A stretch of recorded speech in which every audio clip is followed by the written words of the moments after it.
Нема да бидам изненадена ако до крајот на акцијата за незаконско чување и производство запленетата марихуана достигне и до 100 тона, изјави премиерот Христијан Мицкоски, најавувајќи дека на владина седница во вторник ќе биде донесена одлука како што рече да се влезе секаде. Според премиерот ваквата слика било одраз на погрешни картелски одлуки на минатата влада, посочувајќи дека била направена промена на правилникот, која се коси со Законот за контрола на опојни дроги, кој го регулира производството и употребата на марихуана за медицински цели. Законот е генерално ист,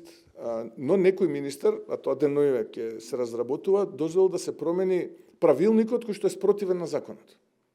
Значи, ние имаме подзаконски акт кој што е во колизија со самиот закон и ниту еден познавач и ниту еден кој што во овој бизнис е успешен не ми кажа дека цвет од канабис кој што не е третиран по посебни стандарди, има таму затворени простори и така натаму, сега да не навлегувам во такви детали,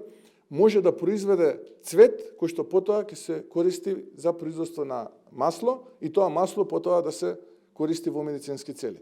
МВР објави дека при координираната акција со основното јавно обвинителство за гонење на организиран криминал и корупција која се уште е во тек, досега се запленети над 40 тони марихуана од правни лица каде се утврдени неправилности и неусогласеност во однос на количините кои тие ги поседувале, произведувале, набавувале и оттуѓувале.